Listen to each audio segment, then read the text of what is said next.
C'était comme si quelqu'un m'avait pris le contrôle de la voiture, comme si la direction était soudainement changée de force.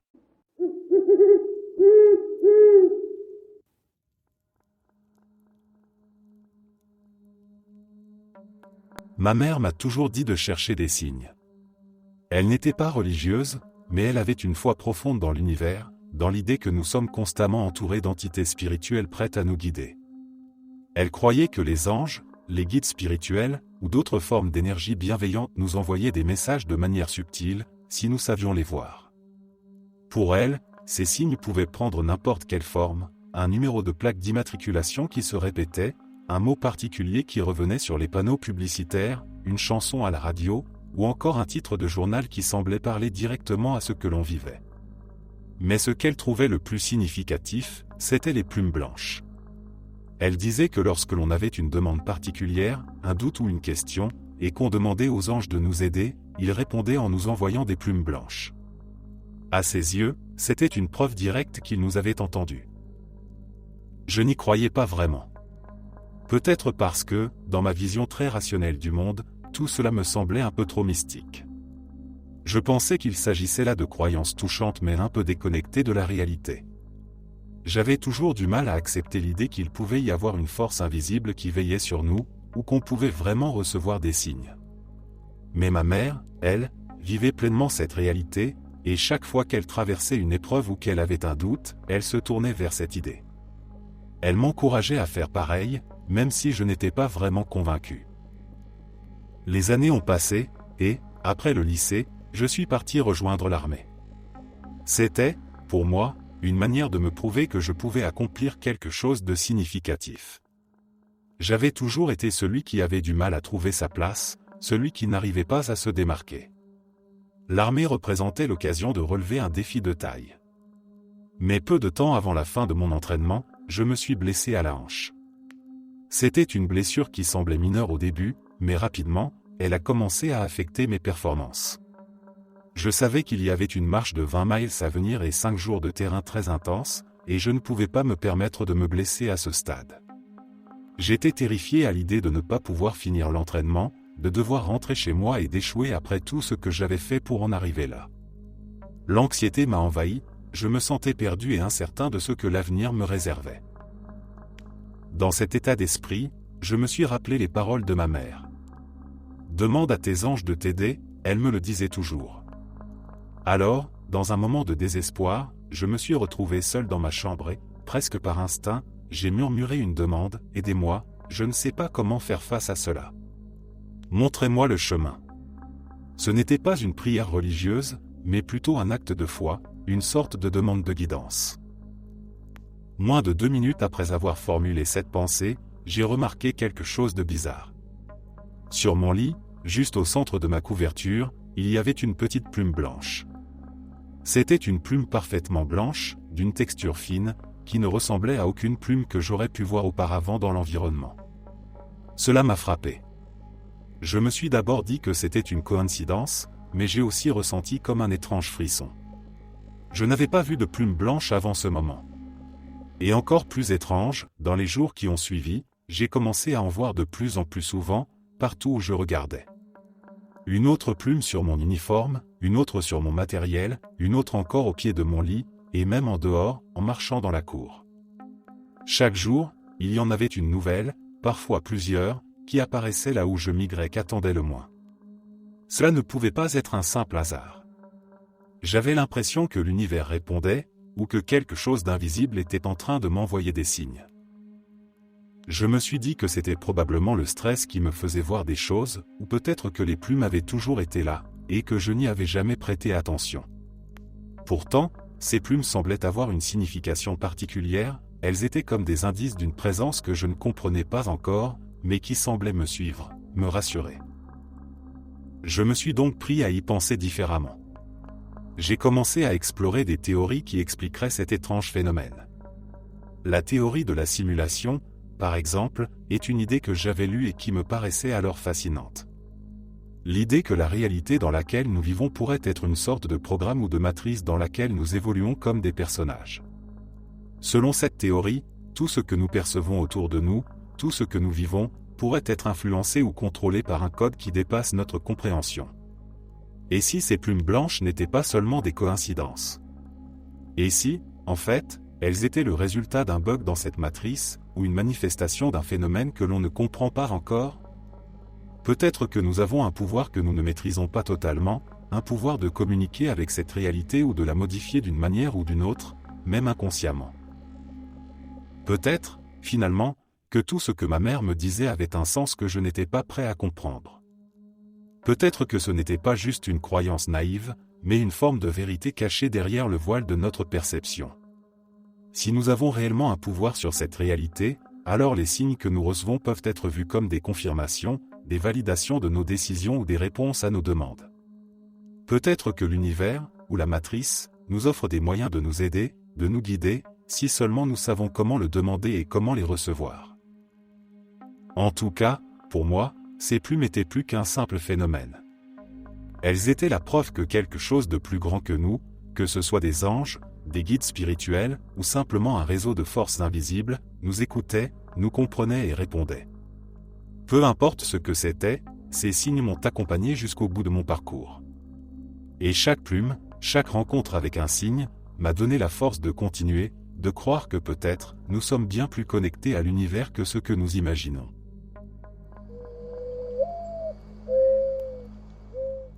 Quelques semaines avant la mort de mon grand-père en avril, j'ai recommencé à porter 2 bagues que j'avais héritées d'un membre de ma famille. Je les ai toujours considérées comme des objets spéciaux, presque comme des talismans. Même si je n'ai jamais été religieux ni particulièrement superstitieux, je les mets parfois quand j'ai besoin de soutien ou de chance. Elles me donnent l'impression que quelqu'un veille sur moi, même si, rationnellement, je ne crois ni à l'au-delà ni aux esprits. Mon grand-père était gravement malade, et comme pour me préparer à affronter ce qui allait arriver, j'avais décidé de porter les bagues à nouveau. À cause du règlement de mon travail, je ne pouvais pas les porter à mes doigts comme d'habitude. Alors, je les ai passées sur une chaîne autour de mon cou. Le fermoir de cette chaîne est particulièrement robuste et difficile à ouvrir, alors je ne le manipule jamais. Je me contente de la passer autour de mon cou, les bagues bien attachées. Cela faisait des semaines qu'elles ne quittaient pas ma poitrine. Un après-midi, alors que je travaillais, entièrement concentré sur mes tâches d'infirmière, quelque chose de totalement inexplicable s'est produit. Je portais mon uniforme, mon tablier en plastique et des gants jetables. Les bagues étaient bien cachées sous mon haut, suspendues juste au niveau de mon cœur. Mes mains étaient occupées loin de mon collier, et je ne pensais même pas à lui. Puis, j'ai soudainement senti quelque chose de froid toucher mon estomac. Avant même de pouvoir réagir, l'une des bagues est tombée sur le sol devant moi. Instantanément, mon esprit a cherché une explication rationnelle. La chaîne avait dû se casser, sauf que non. En retirant mes gants et mon tablier et en tirant la chaîne de sous mon uniforme, j'ai découvert qu'elle était toujours parfaitement fermée, le fermoir solidement enclenché.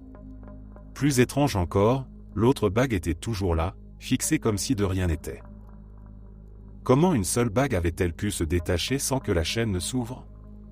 Mon collègue, qui se trouvait à quelques pas de moi, m'a regardé avec des yeux ronds, totalement incrédule.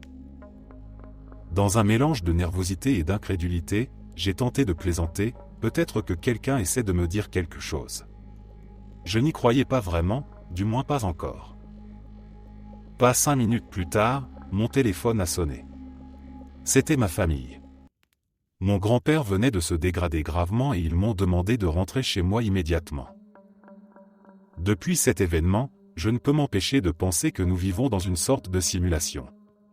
Quelque chose qui dépasse notre compréhension. Je ne parle pas de fantômes dans le sens classique du terme, mais plutôt d'une interaction entre des données qui persistent dans notre monde. Peut-être que, lorsqu'une personne meurt, son énergie ou sa présence reste d'une manière ou d'une autre. Comme si, même après la mort, il était possible d'interagir avec notre réalité, un dernier signe, un dernier adieu. Peut-être que mon grand-père savait que le moment était venu et qu'il a trouvé un moyen de me prévenir. Une interférence dans la matrice. Une anomalie dans le système. Depuis ce jour, je porte les bagues à mes doigts. Pas parce que j'ai peur qu'elles tombent à nouveau, mais parce qu'une partie de moi croit maintenant que les morts peuvent encore trouver un moyen de se manifester et que, dans cette grande simulation qu'est la vie, certains messages parviennent encore à passer.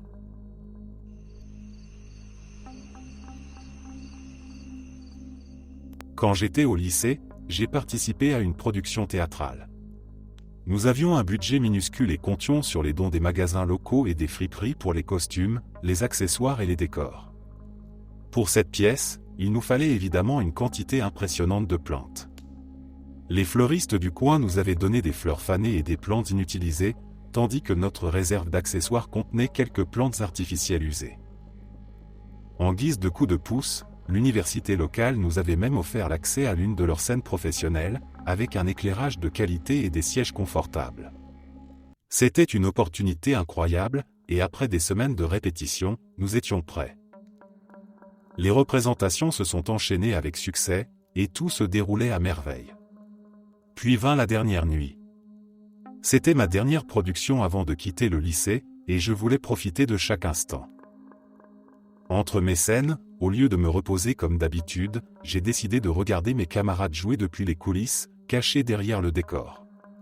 Je voulais graver ces souvenirs dans ma mémoire, me rappeler cette scène, ces lumières, cette énergie unique. En regardant à travers l'une des fausses fenêtres du décor représentant le magasin de fleurs, mon regard a été attiré par quelque chose qui n'avait rien à voir avec le jeu des acteurs.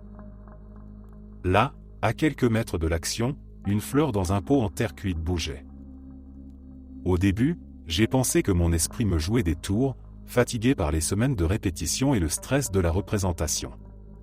Mais non, les pétales de la fleur s'ouvraient et se refermaient lentement, en un mouvement régulier et fluide, presque comme une respiration. J'ai cligné des yeux, incrédule.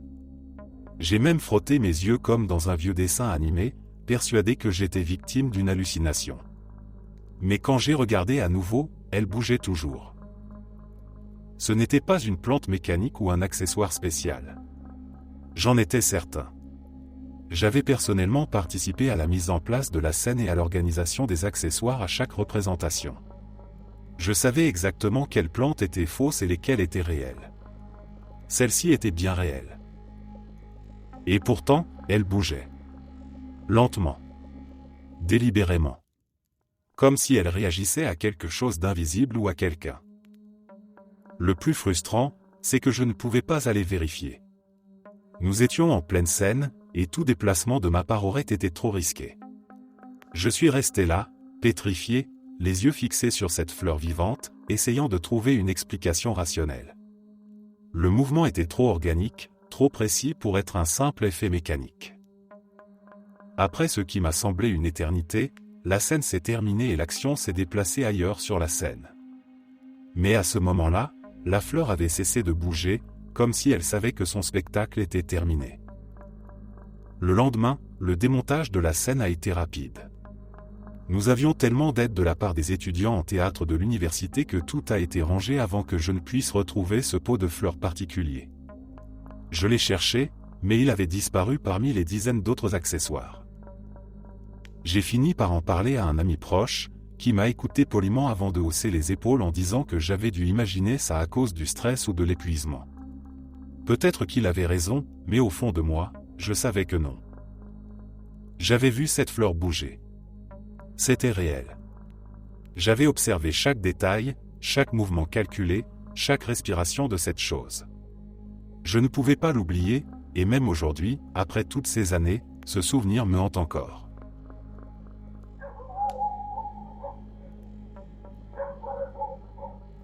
Nous étions 5 potes dans une vieille 306 verte, donc assez serrée.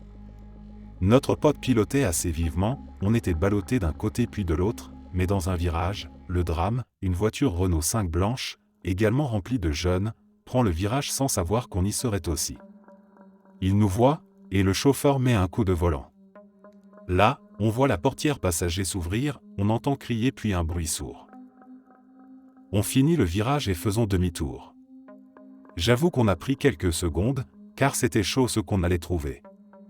Mais, comme vous l'avez deviné, il n'y avait rien. Le pire, c'est qu'on pouvait voir la route sur une longue distance, aucune voiture blanche, aucune Renault 5. Encore aujourd'hui, je revois cette portière s'ouvrir dans le virage, j'entends encore les cris d'horreur et le gros bruit sourd, comme une voiture qui s'encastre dans un obstacle dur. Franchement, on était soulagés, mais on n'a jamais compris. On en parlait souvent à l'époque. Mon pote me disait qu'il aurait fallu qu'il roule à 180 km/h pour disparaître après le virage, avec une vieille Renault 5 dedans, c'était improbable. Ce genre d'histoire m'a toujours semblé étrange, mais on vit avec ça comme si de rien n'était. Ça me paraît toujours bizarre qu'on puisse continuer normalement après de telles choses. Comme la disparition d'un briquet en cellule A3, alors qu'on avait envie de fumer. Ou ce billet de 5 € qui revient de nulle part, à peine plié et tout neuf, alors que ma grand-mère ne touchait plus à ses pots depuis plusieurs années, étant en fauteuil roulant. Ou encore cette moto brûlée au sol qui, 10 minutes plus tard, avait disparu sans laisser la moindre trace sur le bitume. J'ai d'autres histoires du même genre, certaines paraissent farfelues. J'en ai même fait un sketch sur ma chaîne. Comme ce double de moi sur une photo dans l'album de ma compagne de l'époque. Le problème, c'est qu'on se connaissait depuis seulement quelques semaines. Le mec sur la photo était mon jumeau parfait, à tel point que j'ai eu un frisson. Même casquette que moi, sauf qu'elle était d'une couleur différente. Ce qui est encore plus fou, c'est que pour elle, il ne me ressemblait pas beaucoup. Comment cette femme, qui avait un ami d'enfance qui me ressemblait tant, n'a-t-elle même pas vu la ressemblance? Quand on tombe sur un sosie, on rigole, on est content. Mais me voir sur une photo avec ma compagne, plusieurs années avant notre rencontre, c'était juste fou. Pourtant, ça ne lui faisait rien, elle ne voyait pas le problème, comme si on ne percevait pas la même chose. Ces histoires sont vraiment bizarres, bien plus complexes qu'on ne le pense. Des bugs dans la réalité, peut-être, pourquoi pas des ovnis aussi? Certainement des erreurs dans une sorte de simulation. Peut-être que plusieurs simulations interconnectées existent et que, parfois, les données s'entremêlent.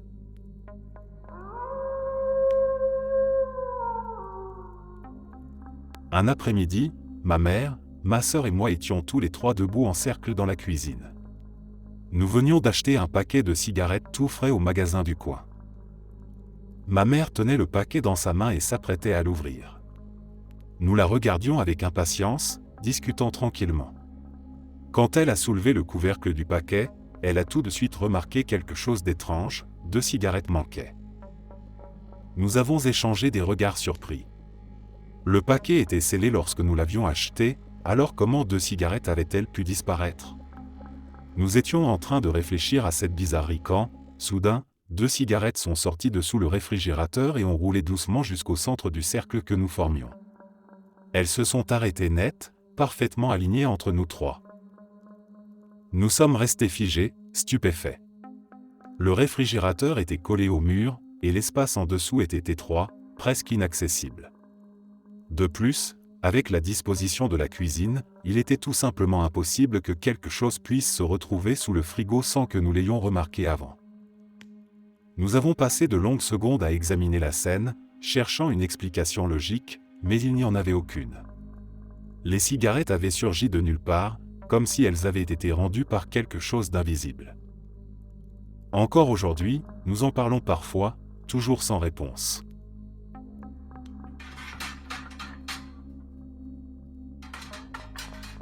Un jour, ma mère, mon frère et moi étions dans la file du drive de McDonald's, attendant nos MC Fleury. C'était une soirée tout à fait normale, tranquille et sans histoire. Nous discutions calmement en attendant notre commande, le moteur de la voiture tournant doucement. Alors que nous étions arrêtés, mon frère a levé les yeux vers le pare-brise, comme attiré par quelque chose dans le ciel. Intrigué, je l'ai suivi du regard. Ce que nous avons vu nous a figés sur place, un homme sur un vélo flottait dans les airs, bien au-dessus du sol. Il pédalait avec aisance, comme s'il roulait sur une route invisible suspendue dans le ciel. Il était vêtu simplement, comme quelqu'un qui ferait une promenade ordinaire à vélo. Ses mouvements étaient fluides et naturels, rien de mécanique ni d'artificiel. Pourtant, il défiait toutes les lois de la physique. Aucune corde, aucun support, rien qui aurait pu expliquer ce phénomène. C'était comme s'il appartenait à un autre monde, tout en étant parfaitement réel. Sur le moment, nous sommes restés en silence, incrédules. Quand nous avons voulu signaler cela à la personne qui servait au drive, elle nous a regardés comme si nous étions fous. Selon elle, il n'y avait rien d'étrange dans le ciel. Nous avons fini par partir, troublés, mais convaincus de ce que nous avions vu. Cependant, ce n'était pas la fin de cette histoire. Dans les semaines suivantes, nous avons commencé à le voir à nouveau. Parfois en pleine journée, parfois à la tombée de la nuit. Toujours dans des endroits différents, mais chaque fois de la même manière, pédalant calmement dans les airs, comme s'il suivait un itinéraire précis que nous ne pouvions pas comprendre. Une fois, nous étions dans un parc local, et il est apparu juste au-dessus des arbres. Une autre fois, alors que nous rentrions à la maison en voiture, il flottait tranquillement au-dessus de la route principale. À chaque apparition, son allure restait la même, indifférent à notre présence, comme un acteur suivant un script invisible. Nous avons rapidement remarqué quelque chose d'encore plus étrange, nous étions les seuls à le voir. Chaque fois que nous demandions aux personnes autour de nous si elles voyaient l'homme à vélo, elles répondaient non, nous regardant avec confusion ou amusement. Même des passants qui auraient dû être directement sous lui ne semblaient rien remarquer. C'était comme si cet homme n'existait que pour nous. Ces apparitions ont continué pendant des mois, devenant presque une sorte de routine étrange. Puis, aussi soudainement qu'elles avaient commencé, elles ont cessé. Nous ne l'avons plus jamais revu. Encore aujourd'hui, des années plus tard, ma mère et moi parlons parfois de ces moments, toujours incapables de comprendre ce que nous avons vu. Mon frère, trop jeune à l'époque, a fini par oublier. Mais nous n'avons jamais pu effacer l'image de cet homme mystérieux, pédalant tranquillement dans le ciel, comme un souvenir d'un autre monde que personne d'autre ne pouvait percevoir. J'avais 9 ans quand j'ai fait un rêve que je n'oublierai jamais. Un rêve si intense qu'il semblait plus réel que la réalité elle-même. Dans ce rêve, je rentrais chez moi après avoir passé du temps chez un ami. En arrivant à la porte arrière de la maison, je sortais mes clés quand, du coin de l'œil, j'apercevais un rat gris qui filait le long du mur de la maison, furtif et nerveux. Intrigué, je restais immobile, le regard fixé sur lui. Puis, en baissant les yeux, mon sang se glaçait, juste à côté de ma jambe, un crotale, immobile, prêt à attaquer. La peur me paralysait un instant avant que l'instinct ne prenne le dessus. Je faisais un pas en arrière, mais c'était trop tard. Le serpent frappait et ses crochets s'enfonçaient dans ma jambe. La douleur était instantanée, brûlante, insupportable. Même dans le rêve, je pouvais sentir cette brûlure cuisante qui se propageait le long de ma jambe, comme un feu intérieur. Je tombais au sol en criant, me roulant de douleur. Mon père surgissait hors de la maison, affolé. Je lui hurlais que le serpent m'avait mordu. Tout devenait flou après ça. Le temps se tordait et se dilatait. Je ne me souvenais pas du trajet vers l'hôpital, ni de l'admission. Juste des éclats de souvenirs, des lumières éblouissantes, des voix paniquées, et la sensation aiguë d'une aiguille perçant ma peau alors qu'on m'administrait l'antivenin. Mais c'était trop tard. Je sentais la vie me quitter, et puis le vide. La dernière image gravée dans mon esprit était celle de ma mère, pleurant silencieusement en me tenant la main. Puis, comme tiré d'un abîme sans fin, je me réveillais, tremblant et en sueur. Un cauchemar terrifiant, mais ce n'était qu'un rêve, n'est-ce pas? Ce jour-là, je ne pouvais pas chasser ce rêve de ma tête. L'image du serpent restait vive, comme un avertissement. Pourtant, j'essayais de l'ignorer et de continuer ma journée comme si de rien n'était. Je jouais avec mes amis, insouciant, mais l'inquiétude ne me quittait jamais tout à fait. En rentrant chez moi ce soir-là, je m'approchais de la porte arrière, exactement comme dans le rêve. Une étrange sensation de déjà-vu m'envahit. Sans trop savoir pourquoi, je m'arrêtai à quelques mètres de la porte et laissai mon regard errer autour de moi. Et c'est là que je le vis. Le serpent était là. Exactement à l'endroit où il se trouvait dans mon rêve. Immobile, silencieux, ses yeux perçants fixés sur moi. Il ne fit même pas entendre son terrifiant cliquetis de mise en garde. Comme s'il m'attendait. Et puis, comme pour compléter cette scène déjà surréaliste, un rat gris surgit de nulle part et courut le long du mur, suivant précisément le même chemin que dans mon rêve. Le souffle coupé, je fis immédiatement demi-tour et me dirigeai vers la porte d'entrée de la maison, évitant soigneusement l'arrière-cour. Une fois à l'intérieur, je racontai tout à mon père, qui sortit immédiatement avec une pelle. Il tua le serpent en un seul coup bien placé. Je ne sais toujours pas comment expliquer ce qui s'est passé ce jour-là. Depuis, je n'ai jamais refait un rêve aussi précis, aussi détaillé, aussi prophétique. Je ne crois pas aux prédictions, aux visions ou aux avertissements surnaturels.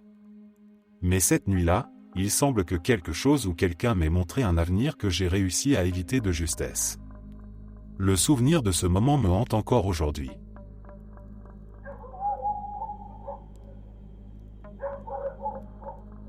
Il y a environ 9 ans, j'étais en train de fouiller dans notre vieux classeur à la recherche d'un document important. Vous savez, ce genre de recherche frustrante où chaque tiroir semble cacher des montagnes de papiers inutiles, sauf celui que vous cherchez désespérément. Après avoir retourné plusieurs dossiers et vidé presque tout le contenu du classeur, j'avais fini par installer des piles de papier sur le lit. Chaque feuille passée en revue, chaque chemise inspectée, encore et encore. Une heure complète de fouilles minutieuses, et toujours rien. La frustration commençait à monter. Je savais que ce document devait être là. Je pouvais presque le visualiser dans ma tête, mais il restait introuvable. Exaspéré, je me suis assis sur le bord du lit, prenant une respiration pour calmer mes nerfs. C'est alors que le téléviseur de l'autre côté de la pièce, complètement éteint, a émis un bruit sec et distinct, comme un clic mécanique. Je me suis figé. Le bruit n'était pas fort, mais suffisamment net pour attirer toute mon attention. Lentement, j'ai tourné la tête vers le téléviseur. Il était éteint, exactement comme je l'avais laissé. Pas de lumière rouge, pas d'écran qui s'allume, rien. Tout semblait normal, mais ce bruit, je l'avais entendu clairement. Je suis resté là un instant, le regard fixé sur l'écran sombre, cherchant une explication rationnelle. Finalement, je me suis dit que ça devait être un de ces bruits aléatoires que font parfois les appareils électroniques.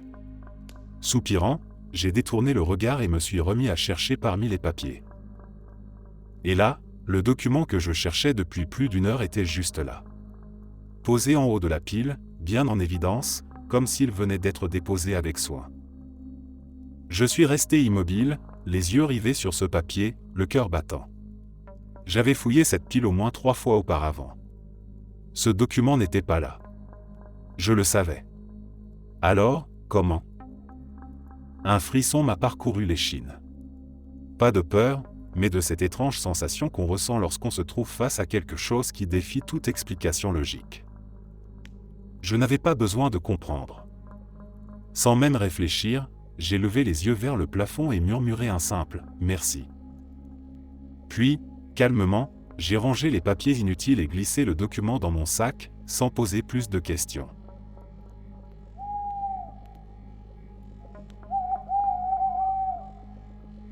En 2003, j'ai appris qu'un ancien camarade de classe était mort.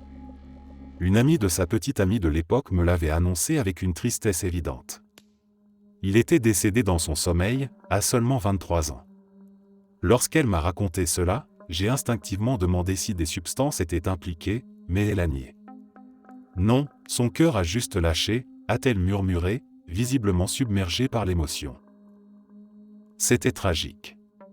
Il venait tout juste de se fiancer, et leur avenir semblait prometteur. Je m'étais promis de lui écrire un message de condoléances, mais le temps a filé, et je ne l'ai jamais fait.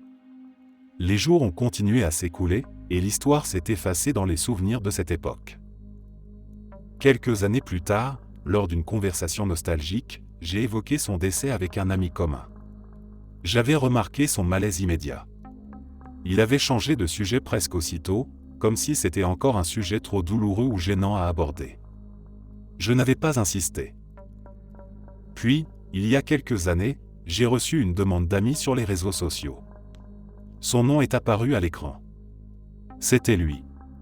J'avais cru à un faux compte ou à une mauvaise blague. Comment cela pouvait-il être possible ?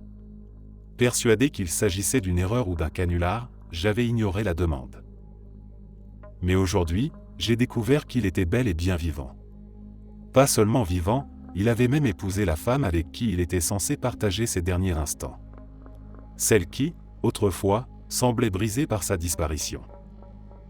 j'ai immédiatement pensé à notre ami commun, celui à qui j'avais parlé de sa mort des années auparavant. Je l'ai contacté, convaincu qu'il se rappellerait cette conversation si étrange et pesante que nous avions eue. Mais il m'a regardé comme si j'étais fou, jurant ne jamais avoir entendu parler de cette histoire. Il n'y avait ni moquerie ni gêne dans son regard, juste une totale incompréhension. Depuis, je ne cesse de repenser à cette époque. À ces souvenirs qui semblent si clairs pour moi, mais qui, pour les autres, n'ont jamais existé.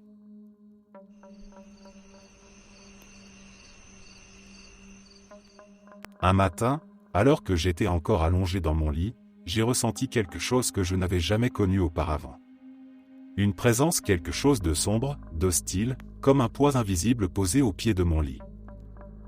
C'était un sentiment indescriptible, un mélange de terreur et de pure malveillance. Mon cœur s'est figé, et mon corps entier était paralysé, figé comme un cerf pris dans les phares d'une voiture. Je ne pouvais pas bouger, je ne pouvais pas détourner le regard, même si je ne voyais rien de particulier. Mais je le sentais profondément. Quelque chose était là. Mon esprit criait de fuir, de sortir de cette pièce, mais mes muscles refusaient de bouger. Chaque seconde étirait ce moment en une éternité oppressante. C'était comme si quelque chose cherchait à m'écraser, à me submerger de son énergie étouffante. Pendant ce temps, mon défunt mari jouait tranquillement à World of Warcraft dans le salon, inconscient de ce qui se passait dans notre chambre. Je ne sais pas combien de temps j'ai lutté avec cette sensation avant de trouver la force de me libérer. C'était comme briser des chaînes invisibles.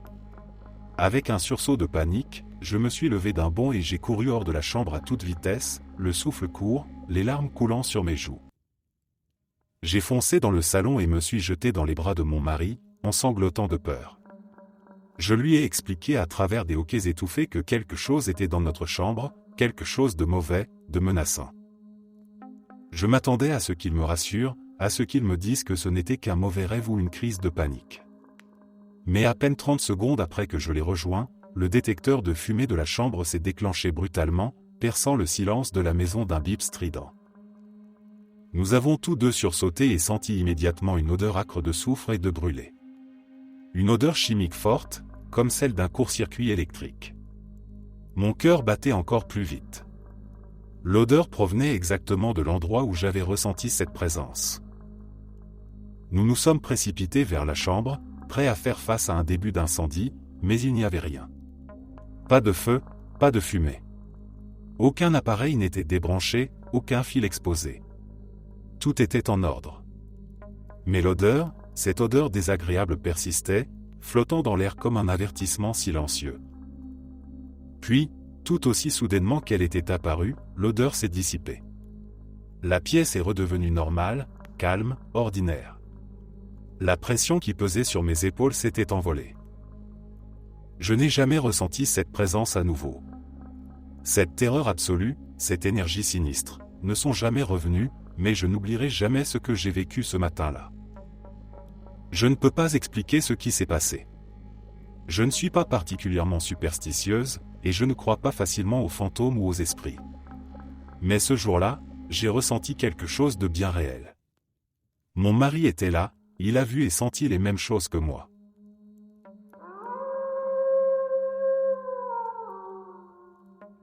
En grandissant, j'avais une connaissance que nous appellerons monsieur. Nous allions à la même église et à la même école, mais j'avais 2 ans de plus qu'elle. Quand vous avez 5 ans, 2 années de différence, c'est un monde entier. Je savais qu'elle existait, comme on sait que le soleil brille, on est conscient de sa présence, mais on n'y prête pas vraiment attention. Je suis donc passé à travers le lycée sans jamais penser à elle comme à quelqu'un d'important dans ma vie. Puis, à 28 ans, après des années passées à aller à l'université, à aimer, à travailler, comme tout le monde j'ai fait un rêve. Dans ce rêve, j'étais assis dans un vieux bus. Le genre de bus scolaire fatigué, avec ses sièges en vinyle usé qui grinçaient à chaque secousse. L'air sentait un mélange d'huile de moteur et de quelque chose de métallique et de poussiéreux. À côté de moi, il y avait une femme.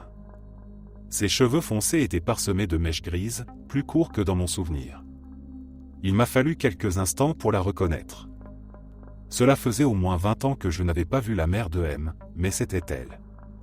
Elle portait un pantalon noir et un pull rouge foncé, un bouton ivoire fixant l'épaule gauche du pull. Le bus s'arrêta brusquement sur le bord de la route dans un grincement métallique. Dans mon rêve, je me levai pour descendre. Mais à cet instant, quelqu'un d'autre, assis de l'autre côté de la mer de M, se leva aussi. C'était monsieur. Je pris sa main, et nous descendîmes du bus ensemble. Je me suis retourné juste à temps pour voir sa mère nous faire un petit signe de la main, un geste calme et serein. Puis les portes du bus se refermèrent dans un souffle, et il repartit en grondant sur la route poussiéreuse. Je me suis réveillé en sursaut. Il était 6h30 du matin. Le rêve était si vif que je n'ai pas pu me rendormir. Après une douche et un café, je pris mon téléphone pour vérifier mes réseaux sociaux. C'est là que je vis la publication d'un ami d'un ami. La mère de M était décédée cette nuit-là, après une chirurgie élective qui avait mal tourné et s'était prolongée toute la nuit. Je ne savais pas quoi penser. Peut-être une coïncidence, peut-être un coup étrange du subconscient, une sorte de prémonition involontaire. Je n'ai pas pu envoyer mes condoléances comme les autres. J'étais trop bouleversé. Je voulais juste oublier ce qui s'était passé. 2 jours plus tard, je faisais le plein à la station-service, à la pompe numéro 7. En levant les yeux, je la visse. M était là, à la pompe numéro 3. Elle était revenue en ville pour régler les affaires de sa mère. Elle portait un jean noir et un pull rouge foncé, fixé à l'épaule par un bouton ivoire, exactement comme dans mon rêve. Les mots que nous avons échangés étaient maladroits au début, des « bonjour » hésitants qui se sont transformés en longues discussions autour de café. M a fini par quitter la grande ville pour revenir dans sa maison d'enfance. La première fois que j'ai tenu sa main, c'était exactement comme dans le rêve. 2 ans plus tard, nous nous sommes mariés. Je ne lui ai jamais parlé de ce rêve étrange. Je ne voulais pas paraître fou ou prétentieux, comme si j'avais eu un aperçu du destin. Pendant longtemps, j'ai même oublié cette histoire, jusqu'à ce que nous ayons un chat. Chaque soir, le chat fixait longuement le même coin de la pièce. Pendant des heures, immobile. Peut-être qu'il voit un fantôme, ai-je plaisanté. Cela a lancé une conversation sérieuse sur les esprits et les présences invisibles. J'ai beaucoup pensé à sa mère ce soir-là. Puis elle m'a regardé avec une expression étrange. « Puis-je te dire quelque chose de bizarre ?» a-t-elle demandé doucement. Je hochai la tête. La nuit où ma mère est morte, j'ai fait un rêve. Tu étais là. Tu me tenais la main. Je ne sais pas si vous croyez à ce genre de choses. Mais moi, j'y crois. Parce que c'est arrivé. Certaines choses dans cette vie ne peuvent pas être expliquées. Mais ce rêve, ce bus et la main de M dans la mienne, m'ont conduit vers un avenir que je n'aurais jamais imaginé. Et pour cela, je serai éternellement reconnaissant.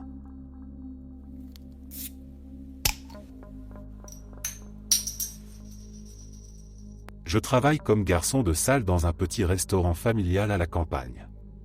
Le bâtiment, construit en 1887 comme maison de famille, a été abandonné avant 1900. Mon patron l'a racheté au début des années 2000 et l'a transformé en restaurant après une rénovation complète. Mais quelque chose semble clocher dans cet endroit, comme si 2 univers parallèles se chevauchaient ou que du code ancien restait accroché dans la trame de la réalité. Ce n'est pas effrayant au sens classique du terme, mais il y a des moments où l'atmosphère devient étrange, comme si le passé refusait de se détacher du présent. On voit parfois des choses ou des gens qui ne devraient pas être là. Des fragments d'une autre époque, peut-être. Il y a cette femme assise dans un vieux fauteuil à bascule dans un coin de la salle. Elle n'est jamais là quand on regarde directement, mais toujours visible du coin de l'œil. Une autre fois, un petit garçon semble fixer intensément le four, avant de disparaître comme un programme qui se désactive. Moi, j'ai vu quelqu'un aussi. Une femme âgée, vêtue de noir, qui s'assied seule à une table. Elle semble si triste, comme figée dans une boucle de chagrin. Chaque fois que je passe près de cette salle, je crois voir quelqu'un assis là. Mon esprit me dit, tiens, il y a quelqu'un qui attend qu'on la serve. Mais quand je reviens pour vérifier, il n'y a personne. C'est comme si cette image venait d'un fichier corrompu chargé brièvement dans la simulation. Le moment le plus troublant s'est produit il y a environ 1 an. Il était environ 15 heures et je balayais le sol dans cette même pièce où la femme en noir apparaît parfois. Tout à coup, un bruit fracassant a retenti dans le couloir, comme si une pile de vaisselle ou de verre s'était effondrée au sol. Le bruit était si fort que tout le monde l'a entendu et s'est précipité pour voir ce qui s'était passé. Mais il n'y avait rien. Rien n'était tombé, rien n'était cassé. Le sol était intact, toutes les étagères étaient en place.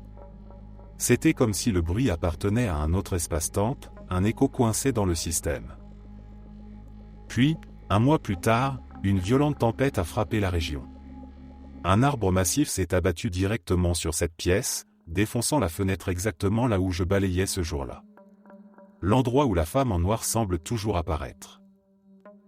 Depuis, je ne peux pas m'empêcher de penser que ce bruit de vaisselle brisée était un avertissement, une sorte de bug de la matrice, comme un morceau de code qui s'est manifesté avant que le système ne corrige l'anomalie. Une prémonition codée dans le tissu de la réalité, un reste d'univers parallèle superposé au nôtre. Peut-être que le bâtiment fonctionne sur un ancien programme.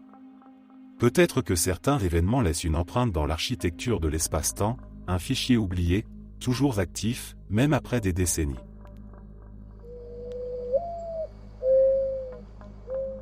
Au milieu des années 80, j'étais dans une période de transition majeure.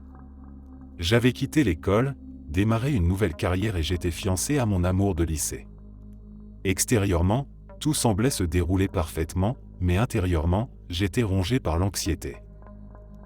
Les échéances professionnelles me hantaient, et je vivais dans une peur constante de ne pas être à la hauteur. Mon esprit était constamment en mode urgence. Je n'arrêtais pas de vérifier l'heure pour m'assurer que je n'étais pas en retard ou que je ne perdais pas de temps précieux. À cette époque, je portais une montre Timex en or que mon père m'avait offerte. C'était une montre analogique simple mais élégante, un cadeau précieux à mes yeux. Chaque soir, je la retirais et la déposais soigneusement sur la table de chevet, à portée de main, prête à être remise à mon poignet dès le réveil. Mais un matin, tout a changé. Je me suis réveillé comme d'habitude, mais en tendant la main vers ma table de chevet, la montre n'était pas là. Surpris, j'ai d'abord pensé qu'elle avait dû tomber. Je me suis penché au bord du lit pour regarder sous la table, puis sous le lit lui-même. Pas de montre. J'ai scruté chaque recoin de la chambre, cherchant à expliquer sa disparition. Je suis allé me doucher, pensant que je la retrouverais forcément en revenant, que je l'avais peut-être posée ailleurs par distraction. Après m'être habillé, j'ai fouillé les poches de mes vêtements de la veille. Toujours rien. Un peu paniqué, j'ai vérifié chaque pièce de la maison. J'ai même demandé à ma fiancée si elle l'avait vue ou déplacée, mais elle m'a assuré qu'elle n'y avait pas touché. À ce jour, je sais avec certitude qu'elle disait la vérité. Ce qui m'a frappé ce matin-là, cependant, ce n'était pas seulement la disparition inexplicable de la montre. C'était ce que j'ai ressenti juste après avoir abandonné les recherches. Une sensation de calme profond. Une sérénité absolue, comme si un poids énorme avait été levé de mes épaules. Toute mon anxiété, mon stress accumulé, ma peur constante de manquer de temps, tout cela avait disparu. Pour la première fois depuis des mois, je me sentais libre. Je respirais à nouveau sans cette oppression dans la poitrine, sans cette urgence constante qui me hantait. La montre, elle, n'est jamais réapparue. J'ai fini par accepter sa disparition comme une sorte de signe, ou peut-être quelque chose de plus profond. Comme si le symbole même de ma peur du temps, de ma fixation sur les échéances, avait été effacé par quelque chose que je ne peux toujours pas expliquer. Depuis ce jour, je n'ai plus jamais ressenti cette anxiété paralysante. C'était comme si la montre avait emporté avec elle mes angoisses, laissant derrière elle une paix intérieure que je croyais hors de portée.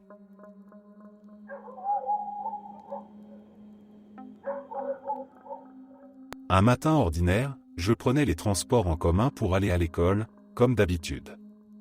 Le bus était bondé, et il ne restait qu'un seul siège disponible, directement en face d'une fille assise seule, la tête baissée. Au premier coup d'œil, elle ne m'a pas vraiment frappé. Elle semblait être de ma taille, avec une carrure similaire. En tant que fille plutôt grande avec un physique un peu plus fort que la moyenne, c'était loin d'être inhabituel. Je me suis assise, j'ai mis mes écouteurs et je me suis laissé distraire en regardant les gens, une habitude que j'avais prise pendant mes trajets. Au bout de quelques minutes, mon regard est revenu sur elle. Quelque chose dans son apparence m'a semblé étrange, mais je n'arrivais pas à mettre le doigt dessus. Ses cheveux, ils étaient exactement de la même couleur que les miens, le même ton brun foncé qui attrape la lumière juste au bon endroit. Même la coupe de cheveux était identique, une coupe nette, légèrement dégradée sur les pointes. Cela commençait à devenir troublant. Elle gardait la tête baissée, les yeux fixés sur quelque chose que je ne pouvais pas voir. Mais alors que le bus ralentissait et que la sonnerie annonçant l'arrêt suivant retentissait, elle releva lentement la tête. Mon cœur s'est arrêté, c'était mon visage. Pas juste une ressemblance passagère ou une coïncidence vague. C'était moi. Même teint de peau, même structure osseuse, même forme des lèvres. Mais ce sont ces yeux qui m'ont complètement terrifié. J'ai des yeux très particuliers, si foncés qu'ils paraissent presque noirs. C'est une caractéristique que je n'ai jamais vue chez quelqu'un d'autre jusqu'à cet instant. Elle avait exactement les mêmes yeux que moi. Elle a cligné des yeux 2 fois, comme si elle me reconnaissait, mais sans montrer d'émotion particulière. Puis, sans se presser, elle s'est levée et a marché calmement vers la porte arrière du bus. J'étais pétrifié. Mon esprit tentait désespérément de trouver une explication logique. Une coïncidence extrême? Une hallucination? Quand les portes se sont ouvertes, je me suis tourné pour la voir descendre mais elle n'était plus là. Le bus était encore arrêté, les portes grandes ouvertes, et pourtant, elle avait littéralement disparu. Aucune trace d'elle sur le trottoir, aucune silhouette qui s'éloignait. C'était comme si elle s'était évaporée en franchissant la porte du bus, comme si elle avait traversé un portail invisible vers un autre monde. Je suis resté figé, glacé par l'étrangeté de ce moment. Pendant le reste du trajet, je n'ai pas pu détacher mon regard de cette porte, espérant la voir réapparaître, comme si cela pouvait dissiper cette impression d'irréalité. Mais elle n'est jamais revenue. Je ne peux toujours pas expliquer ce qui s'est passé ce jour-là. Je ne crois pas aux phénomènes surnaturels, mais cette expérience reste gravée dans ma mémoire comme l'un des moments les plus troublants de ma vie. Peut-être était-ce un bug dans la matrice, un chevauchement entre 2 réalités ou peut-être ai-je croisé une version parallèle de moi-même, en transit entre 2 mondes. Quoi qu'il en soit, cette rencontre m'a hanté pendant des semaines.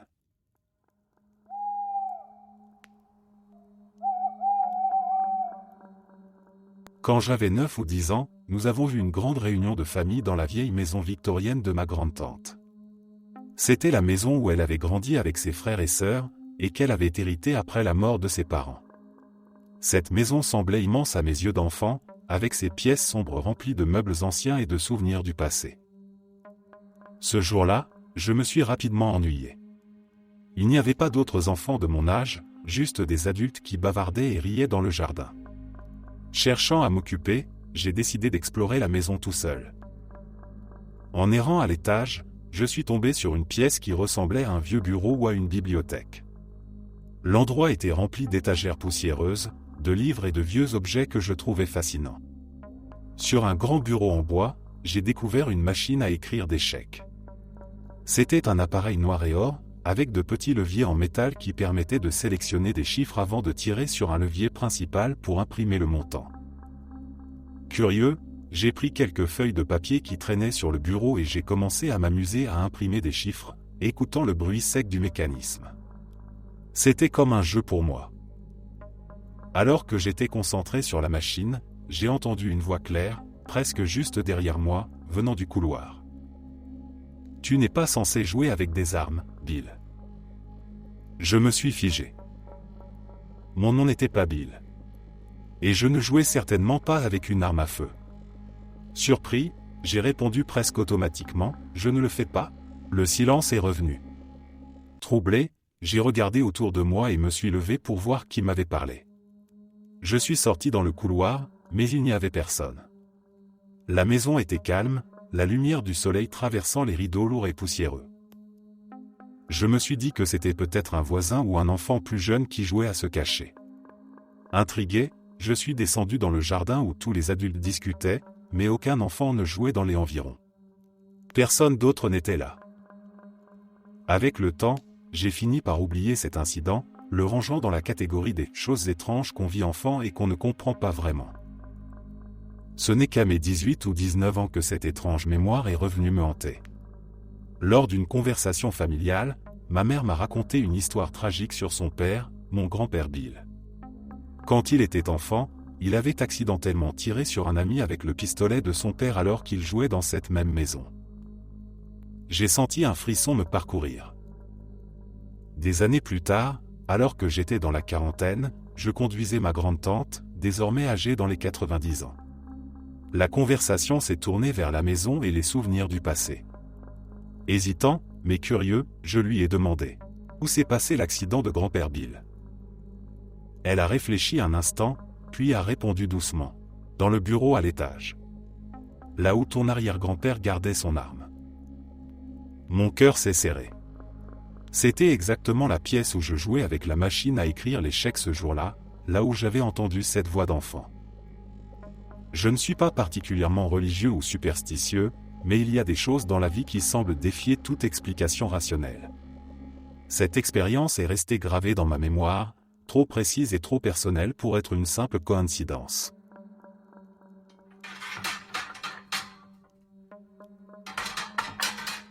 Quand j'étais au lycée, je ne buvais du café que lorsque je travaillais dans le rayon fruits et légumes d'un supermarché local. À la maison, je ne touchais jamais à cette boisson. Mes parents étaient du genre à faire des commentaires sarcastiques à chaque petite nouveauté. S'ils m'avaient vu boire du café, j'aurais eu droit à des remarques. Un matin de week-end, probablement un samedi ou un dimanche, j'ai décidé pour la première fois de boire du café à la maison. Je ne sais pas ce qui m'a pris, mais ce jour-là, j'avais envie d'en prendre un. Je préparais le café tranquillement dans la cuisine, sans penser à rien de particulier. Puis, sans raison apparente, j'ai pris une feuille de papier essuie-tout, l'ai soigneusement pliée et posée sur le comptoir, juste devant la cafetière. Ce n'était pas quelque chose que je faisais d'habitude. En fait, personne dans ma famille ne faisait ça. Il n'y avait aucune raison logique de poser un essuie-tout là. Mais à ce moment-là, cela m'a semblé nécessaire. Je me suis servi une tasse, puis je suis allé m'asseoir dans le salon, profitant de mon café fraîchement préparé. Peu de temps après, ma mère est entrée dans la cuisine pour se servir à son tour. Sans y prêter attention, elle a posé sa tasse sur l'essuie-tout que j'avais placé sur le comptoir, a rempli sa tasse de café et la tasse a littéralement éclaté en deux. Le bruit sec de la céramique qui se brise a attiré mon attention. Je me suis précipité dans la cuisine et ai vu ma mère debout, bouche bée, fixant les morceaux de sa tasse éparpillés sur le comptoir. Le café aurait dû se répandre partout, mais il ne l'avait pas fait. L'essuie-tout que j'avais posé quelques minutes plus tôt avait absorbé presque tout le liquide. Pas une goutte ne s'était répandue sur le sol ou sur le bord du comptoir. Ma mère était visiblement troublée. Elle m'a regardé avec des yeux écarquillés et m'a demandé pourquoi j'avais mis cet essuie-tout là. Je n'avais pas de réponse. Ce geste n'avait aucun sens. C'était comme si quelque chose m'avait poussé à le faire, sans que j'en sois conscient. Encore aujourd'hui, je ne sais pas pourquoi j'ai posé cet essuie-tout à cet endroit précis. Je n'avais jamais vu une tasse se fendre comme ça auparavant, et cela ne s'est jamais reproduit depuis. Ma mère plaisante encore en disant que j'ai vu le futur ce jour-là, mais au fond d'elle, je pense qu'elle n'a jamais complètement écarté cette possibilité.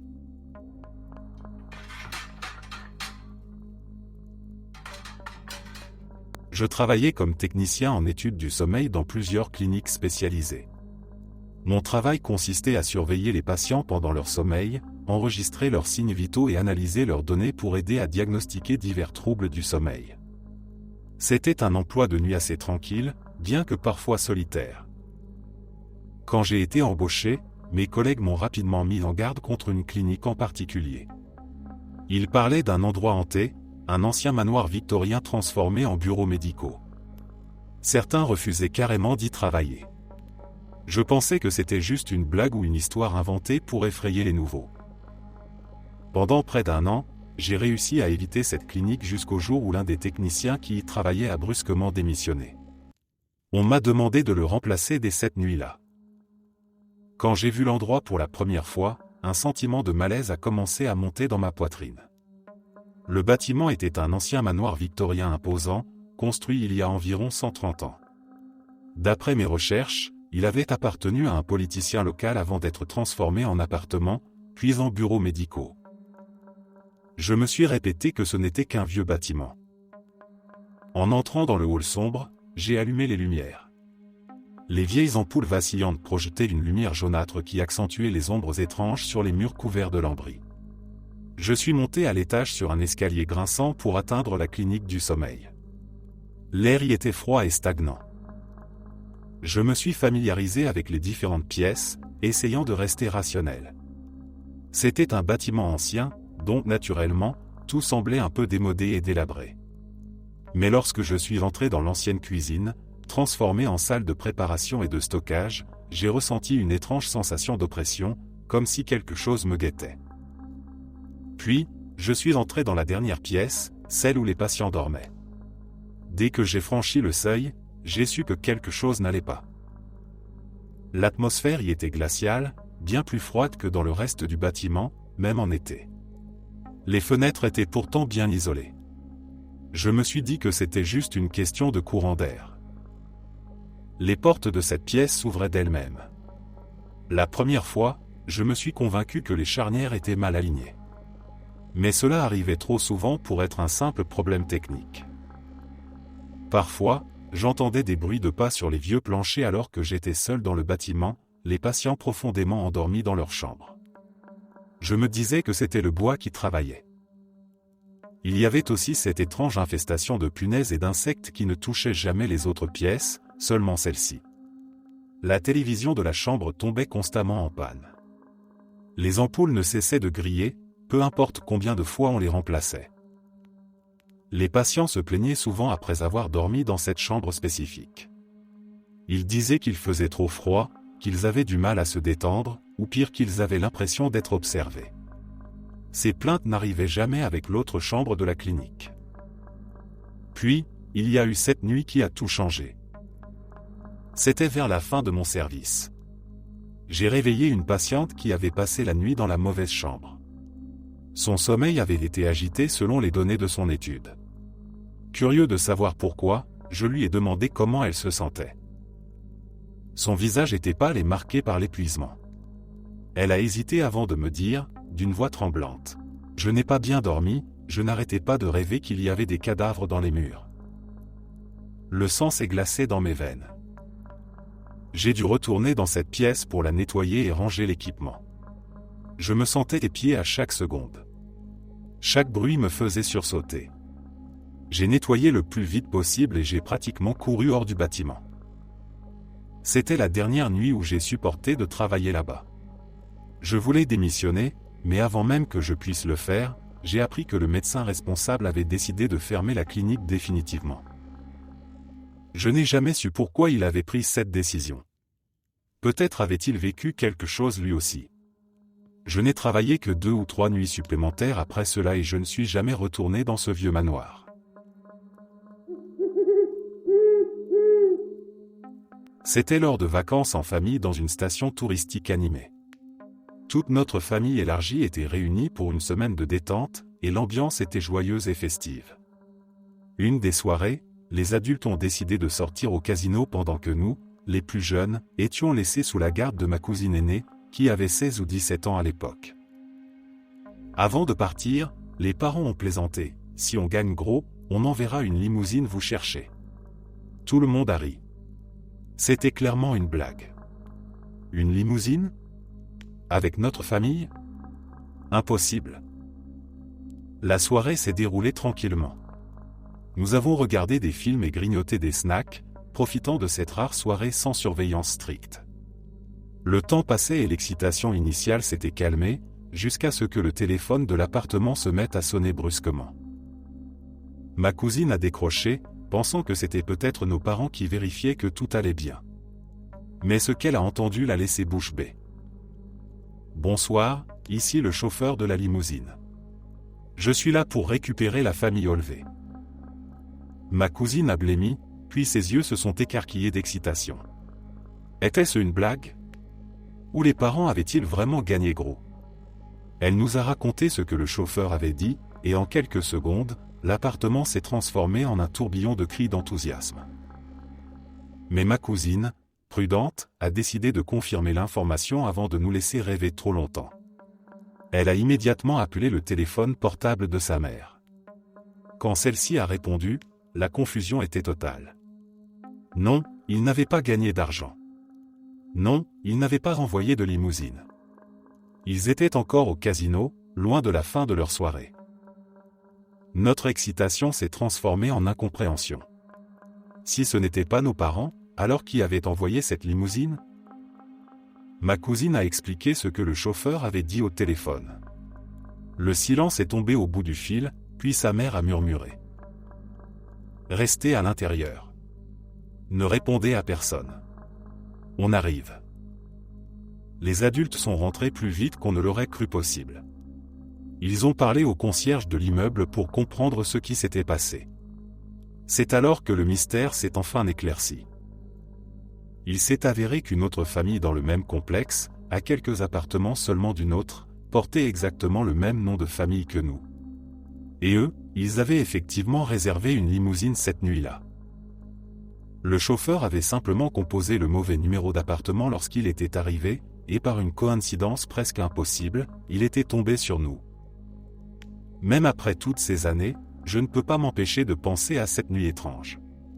Quelle était la probabilité qu'une autre famille portant notre nom séjourne dans le même bâtiment, le même soir, et commande une limousine?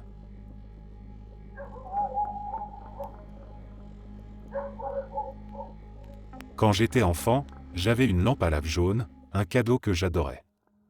C'était une de ces lampes fascinantes où de grosses gouttes de cire semblaient flotter et danser dans le liquide chaud.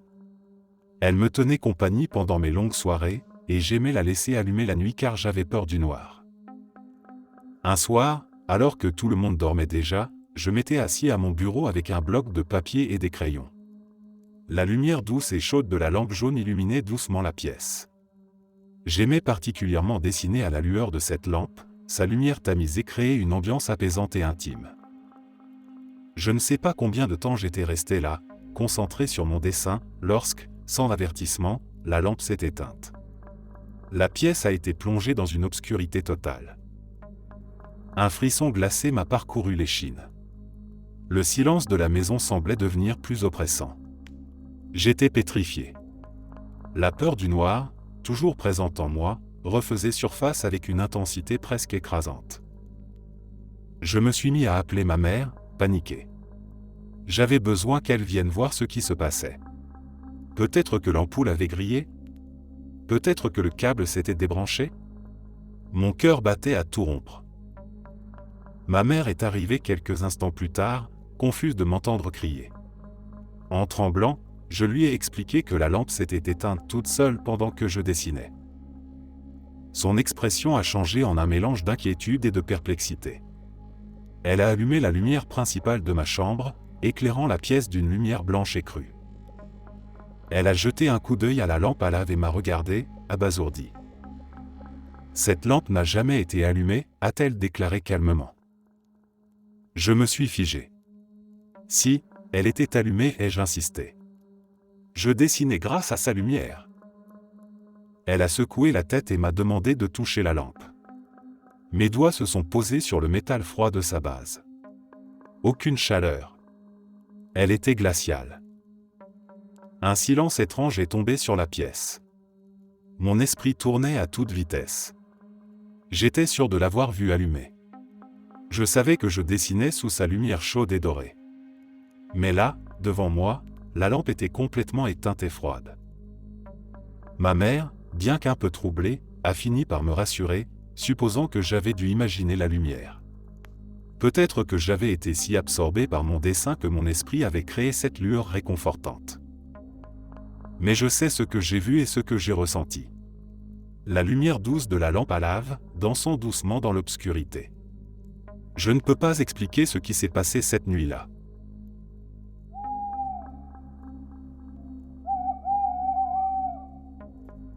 J'avais ce rêve récurrent depuis plusieurs années. Chaque fois, il se terminait de la même manière. Je traversais la route devant mon école et, avant d'atteindre l'autre trottoir, un camion rouge me percutait et je mourais. Ce rêve revenait souvent, toujours dans les mêmes détails, et chaque fois j'avais cette sensation de fin inévitable. Ça me rendait paranoïaque à l'idée de traverser cette route. À certains moments, je n'arrivais même plus à m'empêcher de jeter un regard furtif au camion rouge, comme si j'étais réellement en danger. Mais je me disais toujours que ce n'était qu'un rêve, rien de plus. Un jour, en traversant la route tout en regardant mon téléphone, j'ai eu cette étrange sensation de déjà-vu. Un vieil homme, que je n'avais jamais vu auparavant, m'a soudainement attrapé par le bras et m'a tiré en arrière. Il m'a dit : « Tu as été averti tant de fois et pourtant tu es toujours aussi négligent ?» J'ai levé les yeux, et là, j'ai vu passer exactement le même camion rouge que dans mon rêve. Le même modèle, la même couleur, la même vitesse. Mon cœur a raté un battement. Je n'avais jamais vu ce camion en vrai avant, et pourtant il était là, exactement comme dans mes rêves. Je me suis tourné vers l'homme, complètement abasourdi, et lui ai demandé qui il était. Il m'a simplement répondu : « Je suis ton ami. » C'était dit d'une façon calme, comme si c'était une évidence pour lui. Je l'ai remercié, soulagé, et j'ai même secoué sa main. Je lui ai demandé s'il me connaissait vraiment, s'il savait quelque chose à propos de moi. Mais il m'a répondu, d'un ton pressé : « Je suis en retard. Écoute, je vais te retrouver ici demain. Passe une bonne journée, mon ami. » Puis, il est parti sans ajouter un mot. Je suis resté là, stupéfait, avec 1000 questions qui tournaient dans ma tête. Pourquoi m'avait-il sauvé ? Comment connaissait-il mon rêve ? Pourquoi m'avait-il parlé de cette façon, comme si c'était normal qu'il soit là à ce moment précis ? Je n'ai jamais revu cet homme. Je me déteste de ne pas l'avoir convaincu de s'arrêter, de ne pas lui avoir posé toutes les questions qui me brûlaient les lèvres. J'ai l'impression que cet instant, aussi étrange et insensé soit-il, m'a échappé. Il y avait quelque chose d'important dans cet échange, quelque chose que je n'ai pas pu comprendre à l'époque.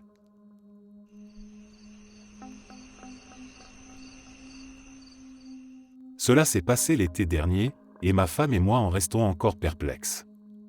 C'était un après-midi paisible, et nous nous promenions dans le centre-ville de notre petite ville. La rue était droite et dégagée, avec seulement quelques magasins sur notre droite, tandis que sur la gauche se trouvait la route. De l'autre côté de la route, un vaste champ s'étendait, où quelques passants flânaient tranquillement. Alors que nous marchions, une jeune fille est apparue devant nous, portant un plateau de dégustation rempli de petits gobelets de pop-corn. Elle portait un t-shirt bleu sarcelle, un pantalon noir et un tablier avec le logo de la boutique locale spécialisée dans les snacks. Elle nous a souri chaleureusement et nous a offert un échantillon de pop-corn. Je lui en ai pris un en la remerciant, et elle a continué son chemin dans la direction opposée. Ma femme a goûté un morceau de pop-corn et, charmée par son goût, s'est immédiatement retournée pour complimenter la jeune fille. Mais elle n'était plus là. Nous avons regardé autour de nous, totalement déconcertés. Se retourner avait pris à peine 10 ou 20 secondes. La rue était toujours déserte. La fille n'était pas plus loin sur le trottoir, elle ne traversait pas la route, et les 2 magasins près de nous étaient fermés. De l'autre côté, dans le champ, il n'y avait aucune trace d'elle non plus. Mon premier réflexe a été de penser qu'elle avait peut-être couru quelque part. Mais son plateau était encore plein de gobelets de dégustation, s'enfuir à toute vitesse aurait certainement fait tomber quelque chose, pourtant, rien n'était par terre. Il n'y avait aucune ruelle dans laquelle elle aurait pu s'engouffrer. Aucune porte ouverte, aucun endroit où elle aurait pu se cacher. C'était comme si elle s'était simplement évanouie dans les airs. Ma femme et moi sommes restés là, figés, cherchant une explication rationnelle.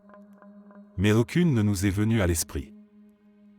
Elle s'était littéralement volatilisée. Comme si elle avait quitté la réalité.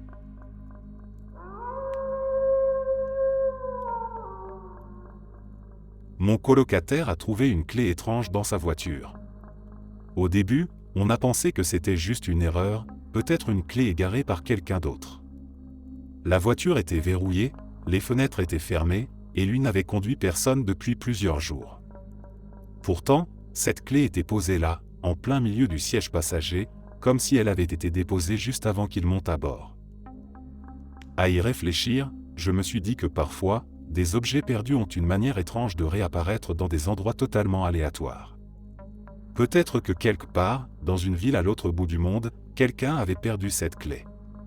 Il ne s'en souvenait même plus, ou peut-être ne la cherchait-il plus depuis longtemps. Et pendant ce temps, la clé était en train de voyager, empruntant des chemins invisibles, jusqu'à ce qu'elle se retrouve exactement là, au centre du siège passager de la voiture de mon colocataire. C'était un peu comme si, d'une manière ou d'une autre, cette clé avait été attirée par cet endroit. Comme si l'univers, dans sa grande mécanique complexe, avait fait se rencontrer deux trajectoires, celle de cette clé perdue et celle de notre quotidien. Peut-être que c'était une coïncidence, mais ça m'a fait réfléchir à l'idée que parfois, les objets semblent nous échapper pour mieux nous revenir à un moment et dans un lieu totalement inattendu. Je me suis dit qu'il y avait peut-être une explication plus profonde ou plus bizarre. Après tout, les choses peuvent parfois se déplacer dans des directions inattendues, s'échapper d'un endroit pour réapparaître ailleurs, comme si le monde était un réseau d'objets et d'événements qui s'entrelacent sans que l'on puisse vraiment comprendre comment. Peut-être que la clé, en traversant des mains, des poches, des sacs et des tiroirs, avait atterri là, dans la voiture de mon colocataire, comme une petite anomalie dans l'ordre des choses. Un bug dans le système, un moment suspendu dans le temps, ou une clé, un simple objet, trouve son chemin sans qu'on puisse l'expliquer. Bien sûr, on n'a jamais su d'où elle venait, ni à quoi elle servait. Mais quelque part, au fond de moi, je me suis dit que cette clé n'avait pas vraiment besoin de sens. Elle avait simplement trouvé sa place, même si ce n'était pas la sienne.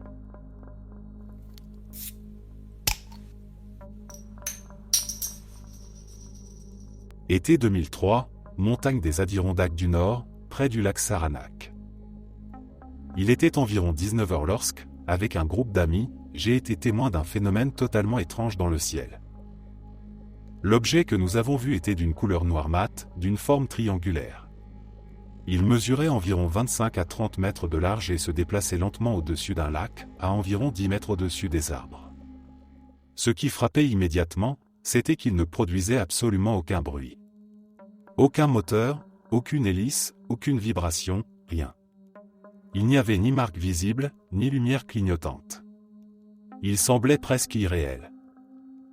L'objet a traversé le ciel lentement, allant d'un sommet montagneux à un autre, en survolant le lac. La distance entre les deux montagnes était d'environ 5 km. Une fois qu'il a atteint le sommet de la deuxième montagne, il a disparu de notre champ de vision. L'événement a duré environ 15 à 20 minutes.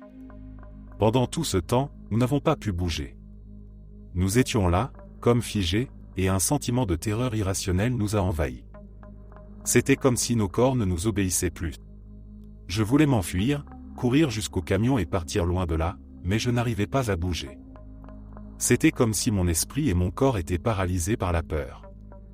Et le temps lui-même semblait ralentir, un peu comme quand on vit un choc, un accident, ou qu'on traverse une situation de grande tension, où chaque seconde devient infiniment longue. En reparlant de l'événement avec mes amis, nous avons tous partagé la même expérience, les mêmes détails précis concernant l'apparence de l'objet. Nous avons même comparé nos croquis faits à la main, et chacun d'entre nous se souvenait de la scène de manière identique. Il y avait aussi ce même effet de paralysie mentale, cette sensation où le corps refuse d'agir, figé dans la peur. Ce qui est important de noter, c'est que nous n'étions pas sous l'influence de drogue ou d'alcool. À ce moment-là, nous avions tous environ 20 ans, 7 hommes, 3 femmes et 2 chiens. Curieusement, les chiens ne semblaient ni affectés, ni même conscients de ce qui se passait. Ils étaient simplement tranquilles, comme si rien d'inhabituel ne se produisait. Pour moi, il ne fait aucun doute que ce que nous avons vu n'était pas d'origine terrestre. Je suis convaincu que nous avons été témoins d'un engin d'un autre monde, peut-être même d'un objet extradimensionnel. Ce qui m'intrigue le plus, c'est cette sensation de paralysie, de peur intense et inexplicable que nous avons tous ressentie. Peut-être que cet objet possédait des propriétés mentales, quelque chose qui affectait nos perceptions et nos états d'esprit d'une manière que nous ne comprenons pas entièrement. Une sorte de manipulation mentale, ou une présence qui agissait sur nos cerveaux d'une manière que l'on ne peut expliquer.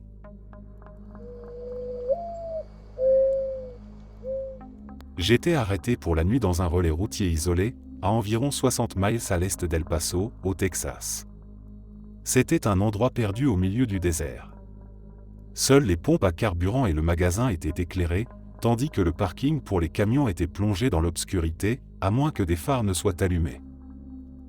Je me suis couché vers 22h, prêt pour une nuit tranquille. Mais vers 2h30 du matin, je me suis réveillé en sursaut à cause d'un tapotement contre mon camion, comme si quelqu'un essayait de me réveiller. Je l'ai ignoré, pensant que c'était juste le vent ou quelque chose de banal, et j'ai essayé de me rendormir. Mais le tapotement est devenu plus fort, plus insistant. En quelques instants, cela ressemblait à des coups violents, comme si quelqu'un frappait la porte et la cabine à main nue, avec une rage croissante. Agacé et un peu inquiet, je me suis levé et j'ai ouvert les rideaux du côté d'où provenait le bruit, rien. La nuit était silencieuse et immobile.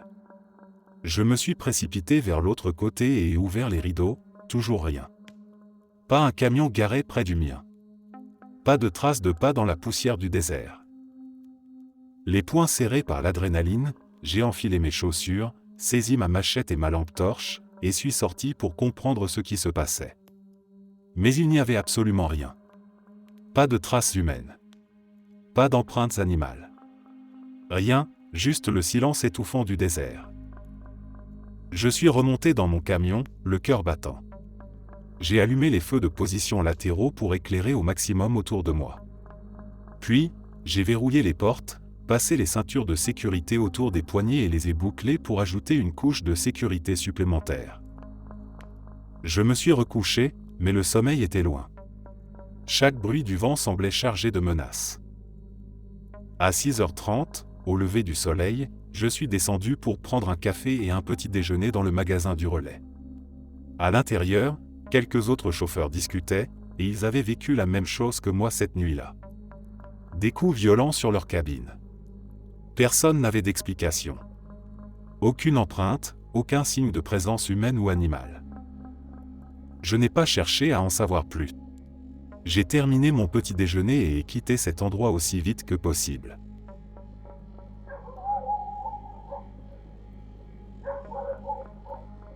Quand j'étais enfant, j'avais un ami imaginaire avec qui je jouais souvent. J'avais peu d'amis réels et j'étais plutôt un enfant solitaire, mis à l'écart à la garderie et à la maternelle. Mon ami imaginaire était mon refuge, mon compagnon fidèle lorsque je me sentais seul. Selon ma mère, je parlais de lui tout le temps et je le décrivais toujours de la même manière, un garçon de mon âge, brun, avec des vêtements simples et un sourire réconfortant. Pour moi, il était aussi réel que n'importe quel autre enfant. Un jour, juste avant mon entrée à l'école primaire, ma mère m'a dit que nous devions parler de mon ami. J'étais inquiet. Je pensais qu'elle allait me demander de l'oublier ou de grandir. Alors, je lui ai répondu que j'étais d'accord pour garder Joshua avec moi parce que j'avais peur de commencer l'école tout seul. À ce moment-là, le visage de ma mère s'est figé. Son expression a changé du tout au tout, comme si elle venait de voir un fantôme. Elle est restée silencieuse, les yeux écarquillés. Puis, sans un mot, elle a tourné les talons et n'a plus jamais mentionné Joshua après cela. Pendant des années, je n'ai jamais compris pourquoi sa réaction avait été si étrange. Pour moi, Joshua était un simple ami imaginaire, rien de plus. Mais bien des années plus tard, ma grand-mère m'a expliqué la vérité que mes parents ne m'avaient jamais révélée, j'avais un frère jumeau. Un frère qui n'avait pas survécu à la naissance, et que mes parents avaient prévu de nommer Joshua. Je suis resté sans voix en entendant cela. Mon esprit cherchait une explication rationnelle. Peut-être avais-je entendu ce nom quand j'étais très petit et l'avais inconsciemment gardé en mémoire. Mais selon ma grand-mère, mes parents n'en avaient jamais parlé, même entre eux. Ils étaient trop brisés par la perte pour en discuter ouvertement. Cela reste l'un des souvenirs les plus étranges de mon enfance.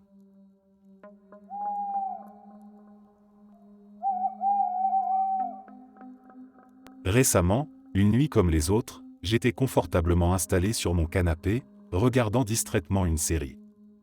La maison était calme, enveloppée dans le silence apaisant de la nuit. Mon chat était blotti contre moi, ronronnant doucement. Soudain, un bruit retentissant a brisé le silence. Un fracas sec, fort et net, venant de la buanderie.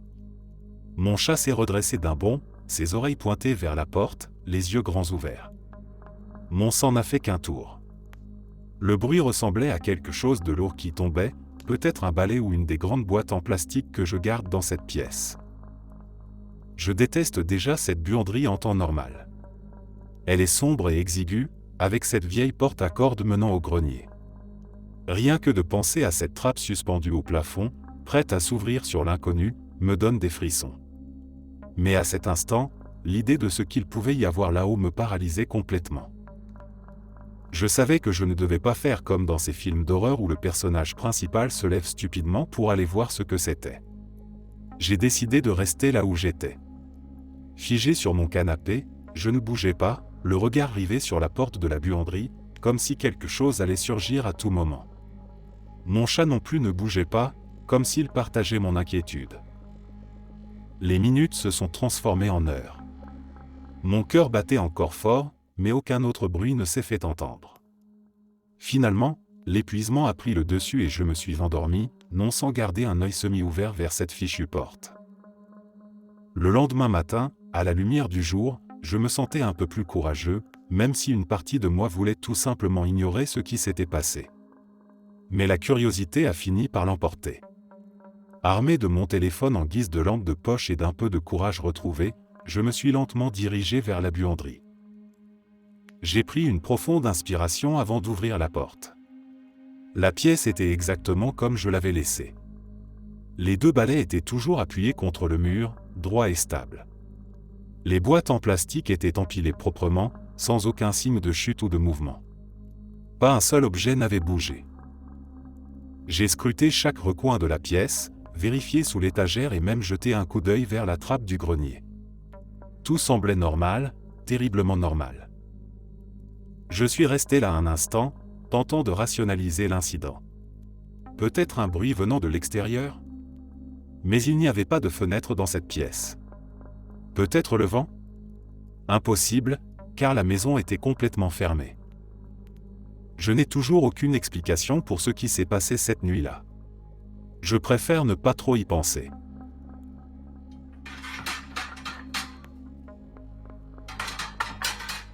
Il y a environ 9 ans, j'ai eu un accident de moto assez grave. Une femme a coupé ma route à un carrefour, et je l'ai percutée de plein fouet, traversant son van avant de rebondir à l'extérieur. Ce n'est pas l'aspect inexpliqué de l'histoire, car tout ça reste dans la normale pour un accident. C'est d'ailleurs l'une des rares choses que je me souviens très clairement avant le crash. Je suppose que mon corps a libéré de l'adrénaline dès que j'ai réalisé ce qui était en train de se passer, et le temps semblait ralentir pendant que je tentais d'évaluer mes options. Mais il y a un moment où le temps a semblé s'arrêter complètement. J'ai un souvenir extrêmement vif de deux hommes, vêtus de costumes noirs et de fedora, comme sortis des années 50, debout au milieu de la route, entre moi et le van. C'était comme si, dans cet instant suspendu, le monde autour de moi avait disparu et que tout ce qui comptait était cette étrange rencontre. Je suis presque sûr que nous avons parlé, mais je n'arrive pas à me souvenir de ce que nous nous sommes dit. C'est comme si nos voix étaient emprisonnées dans cet espace figé, et pourtant il y avait une sorte de calme absolu.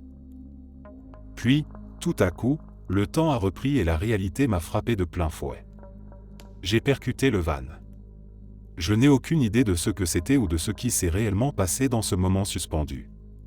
Peut-être était-ce une réaction aux médicaments que j'ai reçus à l'hôpital, un effet secondaire des drogues qu'on m'a administrées pour calmer la douleur. Mais même maintenant, quand je repense à cet accident, je revois ces deux hommes dans leurs costumes noirs, debout là, et le reste semble flou autour d'eux. C'est comme un moment hors du temps, une brèche où la réalité s'est interrompue, et j'ai du mal à trouver une explication logique. Peut-être que c'était simplement une réaction de mon esprit à l'intensité du choc, mais une partie de moi se demande encore si ce n'était pas quelque chose de plus, quelque chose que je n'étais pas censé comprendre.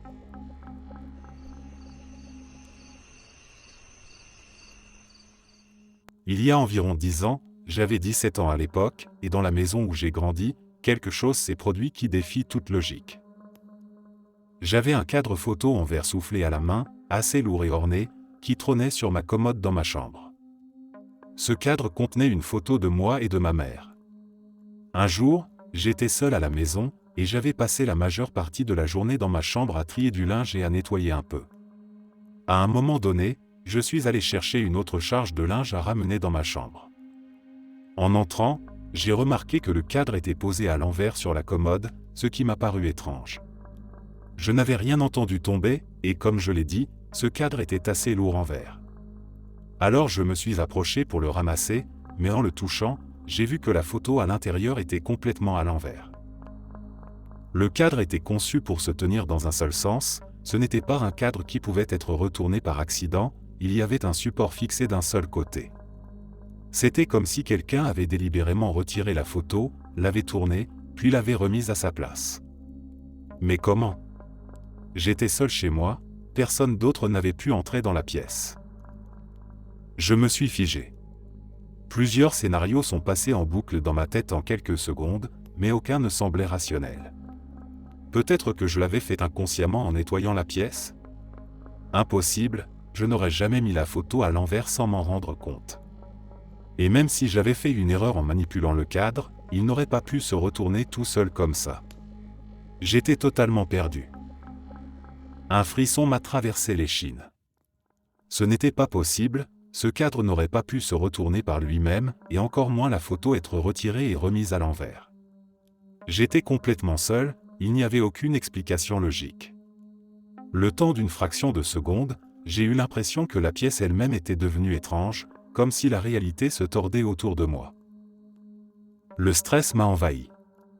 J'ai paniqué, posé le cadre à nouveau sur la commode et je suis parti immédiatement. Je suis allé chez mon père et j'ai refusé de revenir à la maison jusqu'à ce que ma mère rentre. J'étais terrifié à l'idée de me retrouver seul dans cette chambre, et je n'arrivais pas à expliquer ce qui venait de se passer.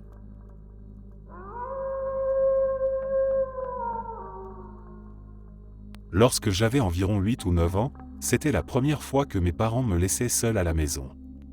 Ils étaient partis à un dîner ou quelque chose dans ce genre-là, je ne me souviens plus exactement. Il devait être autour de 22h30, car il faisait vraiment noir dehors. J'étais dans ma chambre, quand j'ai commencé à entendre des bruits étranges venant de l'étage en bas, des grattements et des murmures.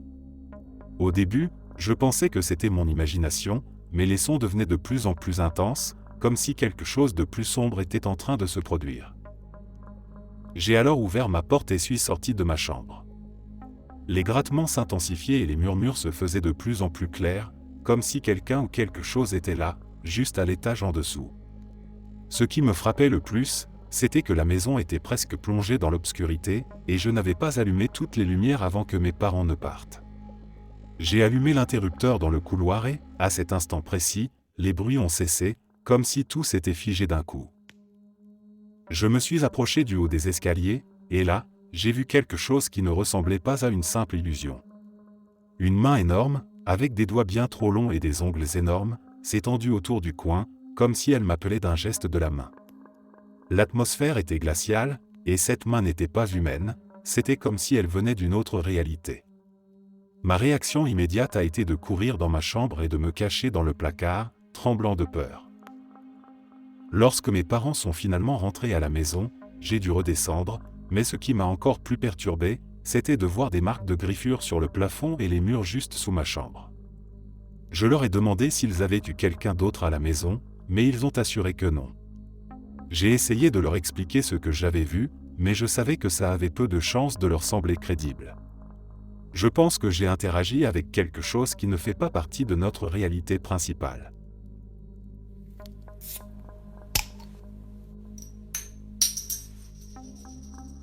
Quand j'étais au lycée, je revenais à la maison le soir avec ma sœur. C'était une soirée tranquille, et je regardais simplement les voitures qui nous précédaient sur la route, perdues dans mes pensées. Puis, soudainement, l'une des voitures devant nous a bugué. C'est difficile à expliquer, mais imaginez que l'image d'une page qui se fige sur un écran d'ordinateur. La voiture, qui roulait assez vite, a soudainement cessé de bouger, mais pas de la manière normale. Ce n'était pas un freinage brutal, ce n'était même pas comme si le conducteur avait stoppé la voiture intentionnellement. Non, c'était comme si le temps lui-même s'était arrêté autour de cette voiture. Elle est restée là, complètement immobile, comme figée dans l'espace, alors qu'elle était en plein mouvement quelques secondes plus tôt. J'ai regardé ça, totalement choqué, ne comprenant pas ce que mes yeux étaient en train de voir. J'ai dû rester comme ça pendant quelques instants, sans bouger, juste à fixer cette scène complètement irréelle. Puis, enfin, j'ai tourné la tête vers ma sœur, tout en demandant « Tu as vu ça ?» Mais elle n'avait rien vu. Elle m'a juste regardé avec un air de doute et a secoué la tête. Elle n'avait même pas remarqué que la voiture était restée figée. À ce moment-là, je me suis senti complètement dérouté, comme si ce que j'avais vu n'avait eu aucune explication logique. C'était un moment où la réalité semblait s'être interrompue, comme si tout s'était figé pendant une seconde, mais je n'arrivais pas à comprendre comment c'était possible. Il n'y a pas de mot exact pour décrire ce phénomène. Ce n'était pas un accident, ce n'était pas un effet de lumière ou une illusion d'optique. C'était comme si la voiture avait traversé une sorte de brèche dans le temps ou un glitch dans la réalité. Peut-être que ma sœur n'a tout simplement pas remarqué, ou peut-être que ce n'était qu'une de ces anomalies étranges qui se produisent de temps en temps, des moments qui ne se laissent pas facilement expliquer.